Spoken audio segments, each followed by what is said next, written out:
ಗೀತಾ ಫ್ಯಾಮಿಲಿಗೆ ನಿಮಗೆಲ್ಲರಿಗೂ ಸ್ವಾಗತ. ಇವತ್ತು ನಾನು ಹಲಸಿನ ಬೀಜವನ್ನು ಹೇಗೆ ಶೇಖರಿಸಿ ಇಡುವುದು ಅಂತೇಳಿ ಒಂದು ವಿಡಿಯೋವನ್ನು ಮಾಡ್ತಾಯಿದ್ದೇನೆ. ಅದನ್ನು ಇವಾಗ ನಿಮ್ಮ ಜೊತೆಗೆ ಶೇರ್ ಮಾಡ್ತಾಯಿದ್ದೇನೆ. ಇವಾಗಂತೂ ಹಲಸಿನ ಬೀಜ ತಿನ್ನೋದು ಕಡಿಮೆ. ಮೊದಲಿನ ಕಾಲದಲ್ಲಿ ಇದನ್ನು ತುಂಬಾ ತಿಂತಿದ್ರು, ಹಾಗೆಯೇ ತುಂಬಾ ಶೇಖರಣೆ ಮಾಡಿ ಕೂಡ ಇಡ್ತಿದ್ರು. ಆದರೆ ಮೊದಲಿನ ಕಾಲದಲ್ಲಿ ಅಲ್ಲಿ ಹಾಕಿ ಇಡ್ತಿದ್ರು, ತುಂಬ ಸಮಯ ಅದನ್ನು ಯೂಸ್ ಮಾಡ್ತಿದ್ರು. ಆದರೆ ಇವಾಗಿನ ಕಾಲದಲ್ಲಿ ಸ್ವಲ್ಪ ಡಿಫ್ರೆಂಟಾಗಿ ನಾನು ಅದನ್ನು ಶೇಖರಣೆ ಮಾಡುವ ವಿಡಿಯೋವನ್ನು ಮಾಡಿದ್ದೇನೆ. ಅದನ್ನು ನಿಮ್ಮ ಜೊತೆಗೆ ಶೇರ್ ಮಾಡ್ತೇನೆ. ಆಗ ಒಂದೊಂದಾಗಿ ಇದನ್ನು ನೋಡೋಣ. ಹಾಗೆಯೇ ಇವತ್ತಿನ ಈ ವಿಡಿಯೋನ ಸ್ಟಾರ್ಟ್ ಮಾಡೋದಕ್ಕಿಂತ ಮೊದಲು ಯಾರು ನನ್ನ ಚಾನಲನ್ನು ಇನ್ನೂ ಸಬ್ಸ್ಕ್ರೈಬ್ ಮಾಡದೆ ನನ್ನ ವೀಡಿಯೋಸನ್ನು ನೋಡ್ತಾ ಇದ್ದರೆ ಪ್ಲೀಸ್ ನನ್ನ ಚಾನಲ್ಗೆ ಸಬ್ಸ್ಕ್ರೈಬ್ ಮಾಡಿ, ಸಪೋರ್ಟ್ ಮಾಡಿ. ಬನ್ನಿ ಇವತ್ತಿನ ವಿಡಿಯೋವನ್ನು ಸ್ಟಾರ್ಟ್ ಮಾಡೋಣ. ನೋಡಿ ಫ್ರೆಂಡ್ಸ್, ಇಷ್ಟು ಹಲಸಿನ ಬೀಜ ಇದೆ. ಇದರಲ್ಲಿ ಎಲ್ಲ ಬೀಜಗಳು ಚೆನ್ನಾಗಿಲ್ಲ, ಕೆಲವು ಚೆನ್ನಾಗಿದೆ, ಕೆಲವೊಂದು ಮೊಳಕೆ ಬರುವ ಆಗಿದೆ, ಕೆಲವೊಂದು ಕಟ್ಟಾಗಿದೆ.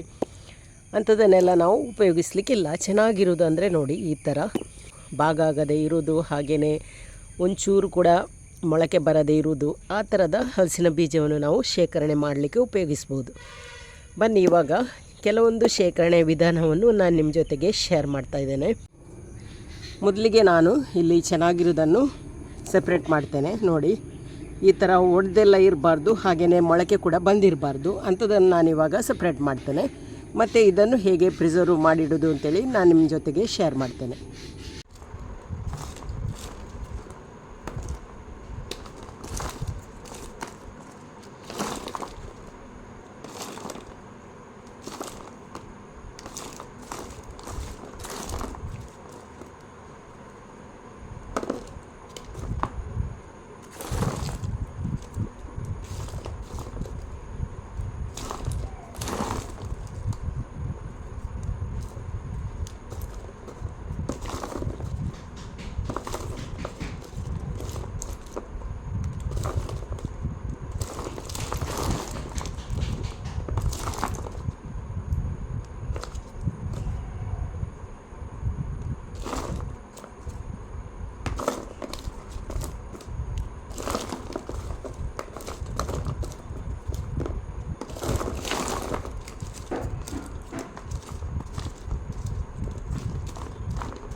ಇವಾಗ ನೋಡಿ ಎಷ್ಟು ಹಲಸಿನ ಬೀಜ ಚೆನ್ನಾಗಿರೋದನ್ನು ನಾನು ಹೆಕ್ಕಿ ತೆಗೆದೆ.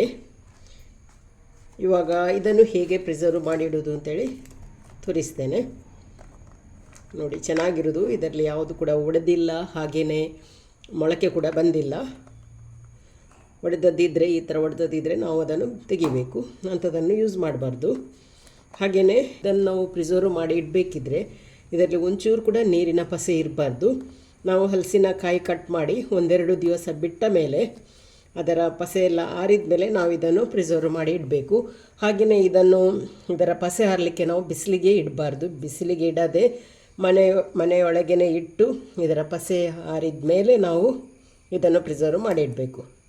ಬನ್ನಿ ಇವಾಗ ಒಂದೊಂದಾಗಿ ಇದನ್ನು ಹೇಗೆ ಪ್ರಿಸರ್ವ್ ಮಾಡೋದು ಅಂತೇಳಿ ನೋಡೋಣ. ಇವಾಗ ಮೊದಲನೆಯ ವಿಧಾನ, ನಮಗೆ ಈ ಥರದ ಪ್ಲಾಸ್ಟಿಕ್ ಬೇಕು. ಈ ಥರದಂದರೆ ನಾವು ಸಾಮಾನೆಲ್ಲ ತರ್ತೇವಲ್ಲ, ಆ ಥರದ ಪ್ಲಾಸ್ಟಿಕ್ ಕೂಡ ಆಗ್ತದೆ. ನಾನು ಇಂಥದ್ದು ತಂದದ್ದಿತ್ತು ಅಂತೇಳಿ ಇದನ್ನು ಯೂಸ್ ಮಾಡ್ತಾ ಇದ್ದೇನೆ. ಸಾಮಾನು ತರುವಾಗ ಚಿಕ್ಕ ಚಿಕ್ಕ ಪ್ಲಾಸ್ಟಿಕ್ ಸಿಗ್ತದಲ್ವ, ಅದನ್ನು ಕೂಡ ಯೂಸ್ ಮಾಡ್ಬೋದು. ಹಾಗೆ ನಾನಿವಾಗ ಇದರಲ್ಲಿ ಹಾಕಿ ತೋರಿಸ್ತೇನೆ. ನಮಗೆ ಒಂದು ಪದಾರ್ಥಕ್ಕೆ ಎಷ್ಟು ಬೇಕು ಅಷ್ಟನ್ನು ನಾವು ಈ ಪ್ಲಾಸ್ಟಿಕ್ನೊಳಗೆ ಹಾಕಬೇಕು.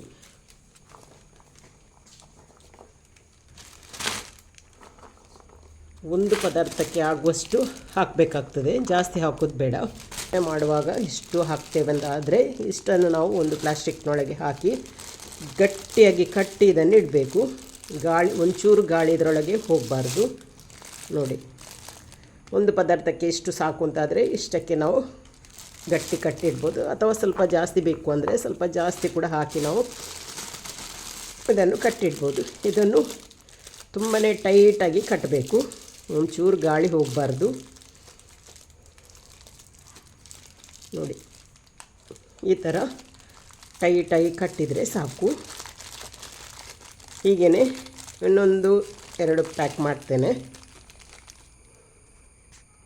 ನೋಡಿ ನಾನಿಲ್ಲಿ 3 ಪ್ಯಾಕ್ ಮಾಡಿದೆ. ಈ ಥರ ಒಂದೊಂದು ಪದಾರ್ಥಕ್ಕೆ ಆಗುವಷ್ಟೇ ನಾನಿಲ್ಲಿ ತೊಗೊಂಡಿದ್ದೇನೆ. ಹಾಗೆ ಇವಾಗ ಇದನ್ನು ಹೇಗೆ ನಾವು ತೆಗೆದಿಡೋದು ಅಂತೇಳಿ ನಿಮಗೆ ತೋರಿಸ್ತೇನೆ. ನೋಡಿ, ಇವಾಗ ನಮಗೆ ಈ ಪ್ಲಾಸ್ಟಿಕಲ್ಲಿ ಕಟ್ಟಿಟ್ಟಂಥ ಈ ಹಲಸಿನ ಬೀಜವನ್ನು ಹಾಕಿಡಲಿಕ್ಕೆ ಈ ಥರದ ಒಂದು ಮಣ್ಣಿನ ಮಡಕೆ ಬೇಕು. ನಾವು ಯೂಸ್ ಮಾಡದೇ ಇದ್ದ ಮಣ್ಣಿನ ಮಡಕೆಯನ್ನು ಉಪಯೋಗಿಸೋದು ಒಳ್ಳೆಯದು. ನೋಡಿ, ಇದೊಂದು ಯೂಸ್ ಮಾಡೋದಿತ್ತು, ಹಾಗಾಗಿ ಇದನ್ನೇ ಉಪಯೋಗಿಸಿ ನಿಮಗೆ ತೋರಿಸ್ತೇನೆ. ನೋಡಿ, ನಿಮಗೆ ಜಾಸ್ತಿ ತೆಗೆದಿಡಬೇಕು ಅಂತ ಅಂದರೆ ಸ್ವಲ್ಪ ದೊಡ್ಡ ಮಡಕೆಯನ್ನು ಕೂಡ ತಗೊಳ್ಬೋದು. ಇವಾಗ ಈ ಕಟ್ಟಿದಂತಹ ಹಲಸಿನ ಬೀಜವನ್ನು ಇದರೊಳಗಿಟ್ಟರೆ ಆಯಿತು.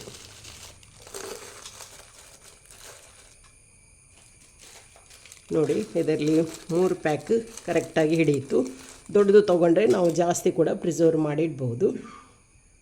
ಇವಾಗ ನಾವು ಇದಕ್ಕೆ ಚೆನ್ನಾಗಿ ಒಂದು ಬಟ್ಟೆಯನ್ನು ಕಟ್ಟಿ ಗಾಳಿ ಒಳಗಡೆ ಹೋಗದಾಗೆ ನಾವು ಇದನ್ನು ತೆಗೆದಿಡಬೇಕು.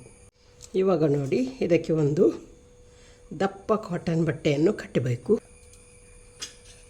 ಚೂರು ಕೂಡ ಗಾಳಿ ಒಳಗಡೆ ಹೋಗದಾಗೆ ನಾವು ಇದನ್ನು ಕಟ್ಟಬೇಕು.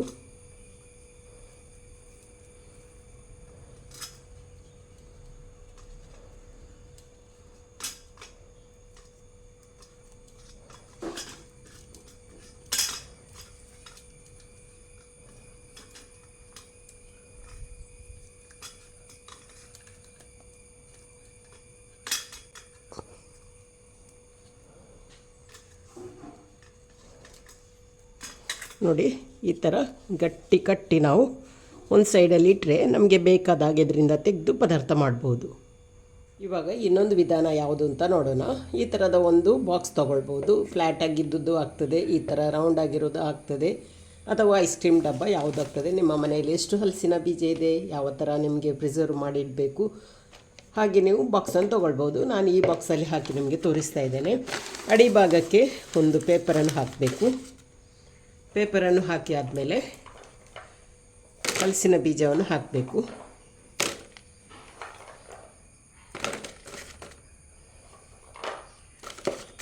ಈ ಥರ ಹಲಸಿನ ಬೀಜವನ್ನು ಹಾಕಿ ಆದಮೇಲೆ ಅದರ ಮೇಲೆ ಮತ್ತೊಂದು ಪೇಪರ್ ಹಾಕಬೇಕು. ಹೀಗೆ ಲೇಯರ್ ಆಗಿ ನಾವು ಪೇಪರ್ ಮತ್ತು ಹಲಸಿನ ಬೀಜವನ್ನು ಹಾಕಿ ಹಲಸಿನ ಬೀಜವನ್ನು ಪ್ರಿಸರ್ವ್ ಮಾಡಿ ಇಡ್ಬೋದು. ನಮಗೆ ಈ ಥರ ಮಾಡೋದ್ರಿಂದ ಒಂದು 5-6 ತಿಂಗಳಿಗೆ ನಮಗೆ ಇದನ್ನು ಯೂಸ್ ಮಾಡ್ಬೋದು. ಆ್ಯಕ್ಚುಲಿ ನಮಗೆ ಈ ಹಲಸಿನ ಬೀಜ ಎಲ್ಲ ನೆಕ್ಸ್ಟ್ ಹಲಸಿನಕಾಯಿ ಆಗುವ ತನಕ ಯೂಸ್ ಮಾಡಲಿಕ್ಕೆ ಸಿಕ್ಕಿದರೆ ಸಾಕಾಗ್ತದೆ. ಯಾಕೆಂದರೆ ಒಂದು 6 ತಿಂಗಳಲ್ಲಿ ಮತ್ತೆ ನಮಗೆ ಬರುವ ವರ್ಷದ ಹಲಸಿನಕಾಯಿ ಆಗಲಿಕ್ಕೆ ಸ್ಟಾರ್ಟ್ ಆಗ್ತದೆ. ಆವಾಗ ನಾವು ಅದನ್ನು ಯೂಸ್ ಮಾಡಲಿಕ್ಕೆ ಆಗ್ತದೆ. ಅಷ್ಟರವರೆಗೆ ನಮಗೆ ಇದನ್ನು ಯೂಸ್ ಮಾಡ್ಬೋದು. ಕೆಲವೊಂದು ಸರಿ ಏನಾಗ್ತದೆ ಅಂದರೆ ಇದರ ಸಿಪ್ಪೆ ಸ್ವಲ್ಪ ಕಪ್ಪಗಾಗಿ ಕಾಣ್ತದೆ, ಆದರೆ ಒಳಗಡೆ ತುಂಬಾ ಚೆನ್ನಾಗಿರ್ತದೆ.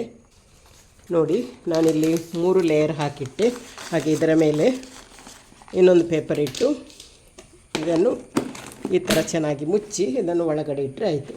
ಇವಾಗ ಇನ್ನೊಂದು ವಿಧಾನ ಯಾವುದಂದರೆ, ಇಲ್ಲಿ ನಾನು ಹೊಯ್ಗೆ ತೊಗೊಂಡಿದ್ದೇನೆ, ಮರಳು. ನೋಡಿ, ಇದು ಡ್ರೈ ಆಗಿರಬೇಕು. ಇದರಲ್ಲಿ ನೀರಿನ ಅಂಶ ಎಲ್ಲ ಏನಿರಬಾರ್ದು. ಇದು ನೋಡಿ ಡ್ರೈ ಆಗಿದೆ. ನಾವಿಲ್ಲಿ ಗೋಣಿಯಲ್ಲಿ ಕಟ್ಟಿಟ್ಟಿದ್ದೆವು ಮನೆಯಲ್ಲಿ, ಹಾಗಾಗಿ ಇದಕ್ಕೆ ಮಳೆ ನೀರು ಏನು ಬೀಳಲಿಲ್ಲ, ತುಂಬಾ ಡ್ರೈ ಆಗಿದೆ. ಇದನ್ನು ಉಪಯೋಗಿಸಿ ಹಲಸಿನ ಬೀಜವನ್ನು ಹೇಗೆ ನಾವು ಪ್ರಿಸರ್ವ್ ಮಾಡೋದು ಅಂತೇಳಿ ನಿಮಗೆ ತೋರಿಸ್ತೇನೆ. ಈ ಥರದ ಒಂದು ಬಾಟಲ್ ತೊಗೊಂಡಿದ್ದೇನೆ. ಯಾವ ಥರದ್ದು ಬಾಟ್ಲ್ ಇದ್ದರೂ ಕೂಡ ಆಗ್ತದೆ. ಈ ಥರದ ಬಾಟ್ಲಲ್ಲಿ ಅಡಿಭಾಗದಲ್ಲಿ ನಾನು ಸ್ವಲ್ಪ ಹೊಯ್ಗೆಯನ್ನು ಹಾಕ್ತೇನೆ. ಈ ಹೊಯ್ಗೆ ಹಾಕಿ ಆದಮೇಲೆ ಅದರ ಮೇಲ್ಗಡೆ ಸ್ವಲ್ಪ ಹಲಸಿನ ಬೀಜವನ್ನು ಹಾಕ್ತೇನೆ, ಒಂದು ಲೇಯರ್. ಇವಾಗ ಒಂದು ಲೇಯರ್ ಹಲಸಿನ ಬೀಜ ಹಾಕಿ ಆದಮೇಲೆ ಅದರ ಮೇಲೆ ಮತ್ತೆ ನಾನು ಹೊಯ್ಗೆಯನ್ನು ಹಾಕ್ತೇನೆ. ಈ ಹೊಯ್ಗೆಯನ್ನು ಹಾಕಿದ ಮೇಲೆ ಈ ಹಲಸಿನ ಬೀಜ ನಮಗೆ ಕಾಣಬಾರ್ದು, ಹಾಗೆ ನಾವು ಇಲ್ಲಿ ಹೊಯ್ಗೆಯನ್ನು ಹಾಕಬೇಕು.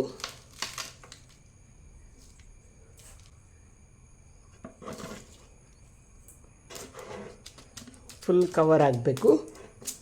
ಇದೇ ರೀತಿ ಲೇಯರ್ ಆಗಿ ನಾವು ಹಲಸಿನ ಬೀಜವನ್ನು ಹಾಕಿ ಪ್ರಿಸರ್ವ್ ಮಾಡಿಡ್ಬೋದು. ನೋಡಿ, ಇವಾಗ ಈ ಬಾಕ್ಸಲ್ಲಿ ಹಾಕಿ ಆಯಿತು. ಹಾಗೆಯೇ ಇನ್ನು ಫುಲ್ ಹೊಯ್ಗೆಯನ್ನು ಹಾಕ್ತೇನೆ.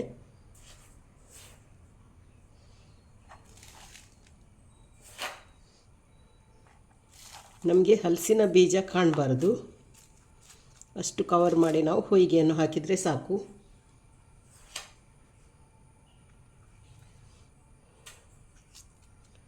ನೋಡಿ ಇವಾಗ ಫುಲ್ ಆಯಿತು. ಮುಚ್ಚಳ ಮುಚ್ಚಿ ತೆಗೆದಿಟ್ಟು ಮತ್ತು ನಮಗೆ ಬೇಕಾದಾಗ ಇದನ್ನು ಯೂಸ್ ಮಾಡ್ಬೋದು. ಇದರಿಂದ ತೆಗೆದು ನೋಡಿ ಈ ಥರ ಆಗಬೇಕು. ಇನ್ನೊಂದು ಹಳೆಯ ವಿಧಾನವನ್ನು ನಾನು ನಿಮ್ಮ ಜೊತೆಗೆ ಶೇರ್ ಮಾಡ್ತಾ ಇದ್ದೇನೆ. ನೋಡಿ, ಇದು ಗೆದ್ದಲು ಮಣ್ಣು. ಗೆದ್ದಲು ಹುರುಳ ಈ ಥರದ ಒಂದು ಗೂಡನ್ನು ಕಟ್ಟಿರ್ತದಲ್ವ, ಆ ಮಣ್ಣನ್ನು ತಗೊಳ್ಬೇಕು. ಆ ಮಣ್ಣನ್ನು ತಗೊಳ್ಳುವಾಗ ಕೂಡ ಹಾಗೆ ಅದರಲ್ಲಿ ಗೆದ್ದಲಿದೆಯಾ ಅಂತ ನೋಡಬೇಕು. ಗೆದ್ದಲು ಇರಬಾರ್ದು, ಬರೀ ಮಣ್ಣು ಮಾತ್ರ ನಮಗೆ ಬೇಕು. ನೋಡಿ, ಈ ಮಣ್ಣು ಸಿಗದಿದ್ದರೆ ನಾರ್ಮಲ್ ಮಣ್ಣು ಕೂಡ ಆಗ್ತದೆ. ನೋಡಿ, ಇದರಲ್ಲಿ ಗೆದ್ದಲು ಒಂಚೂರು ಇಲ್ಲ, ಹಾಗೆ ನೋಡ್ಕೊಳ್ಬೇಕು ನಾವು. ಗೆದ್ದಲಿದ್ರೆ ಹಾಳಾಗ್ತದಲ್ವ ಹಲಸಿನ ಬೀಜ. ಇಲ್ಲದ ಮಣ್ಣನ್ನು ನಾವು ತಗೊಳ್ಬೇಕು. ಅಮ್ಮ ಎಲ್ಲ ಮಾಡ್ತಿದ್ರು.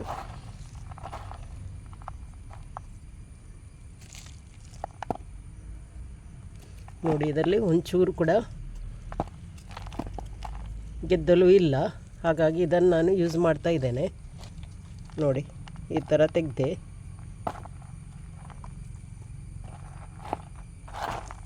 ಮೊದಲು ನನ್ನ ಅಮ್ಮ ಹೇಗೆ ಮಾಡ್ತಿದ್ರು ಅಂತೇಳಿ, ಅಮ್ಮ ಆವಾಗಿನ ಕಾಲದಲ್ಲಿ ಇದೇ ರೀತಿ ಪ್ರಿಸರ್ವ್ ಮಾಡಿಡ್ತಾಯಿದ್ರು. ತುಂಬ ಹಲಸಿನ ಬೀಜವನ್ನೆಲ್ಲ ಮಣ್ಣಲ್ಲಿ ಹಾಕಿಡ್ತಿದ್ರು. ಇವಾಗ ಈ ಮಣ್ಣಿಗೆ ಸ್ವಲ್ಪ ನೀರು ಹಾಕಬೇಕು.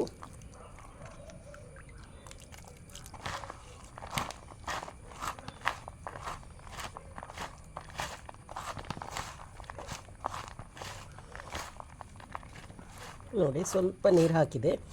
ಈ ಮಣ್ಣು ತಗೊಳ್ಳುವಾಗ ಅದೇ ನಾನು ಹೇಳಿದಲ್ವ, ಹುಳ ಎಲ್ಲ ಇಲ್ಲದ ಹಾಗೆ ನಾವು ನೋಡಿಕೊಂಡು ತೆಗಿಬೇಕು. ಇವಾಗ ನೋಡಿ ಈ ಥರ ಆಯಿತು. ಇಷ್ಟು ನೀರಿನ ಪಸೆ ಹಾಕಿ ಮಣ್ಣನ್ನು ಅಂಟು ಮಾಡಿದರೆ ಸಾಕು.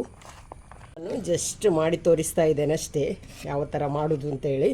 ಯಾಕೆಂದರೆ ಮೊದಲು ಅಮ್ಮ ಮಾಡ್ತಿದ್ದದ್ದು ನೆನಪಾಗಿ ನಾನಿವಾಗ ನಿಮಗೆ ಮಾಡಿ ತೋರಿಸ್ತಾ ಇದ್ದೇನೆ.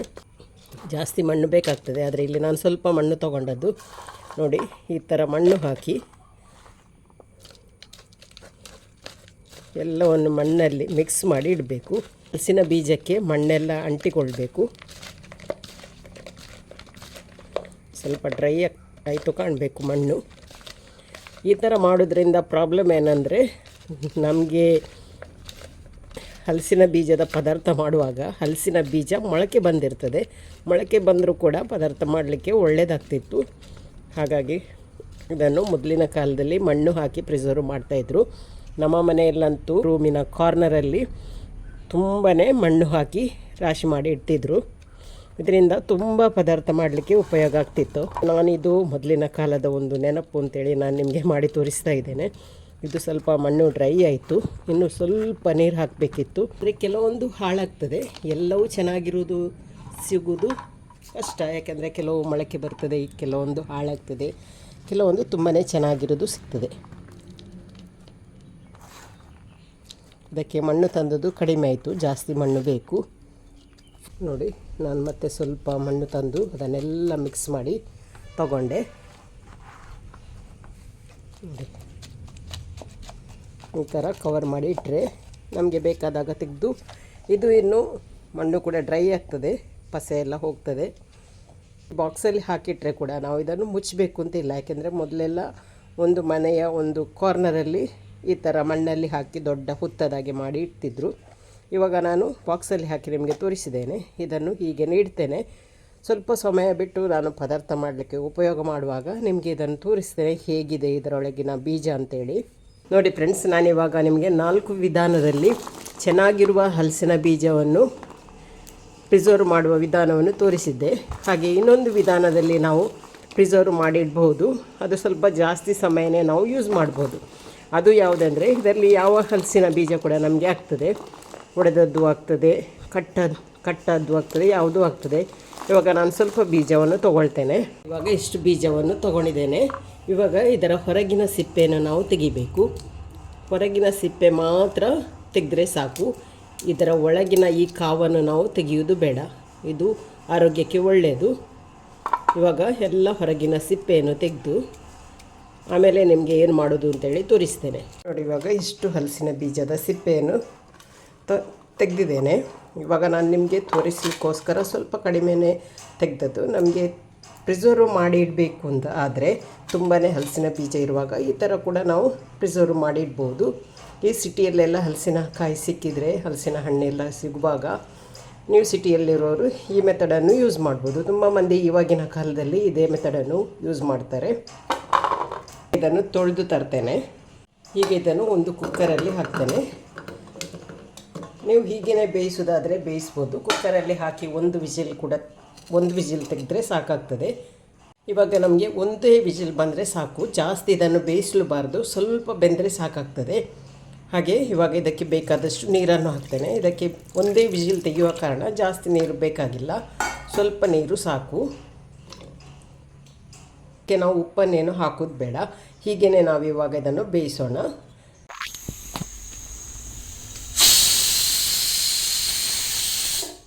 ನೋಡಿ ಇವಾಗ ಒಂದು ವಿಜಿಲ್ ಬಂತು, ಗ್ಯಾಸ್ ಆಫ್ ಮಾಡ್ತೇನೆ. ನೋಡಿ ಇವಾಗ ಹಲಸಿನ ಬೀಜವನ್ನು ಕುಕ್ಕರಲ್ಲಿಟ್ಟು ಒಂದು ವಿಜಿಲ್ ತೆಗೆದಾಯಿತು.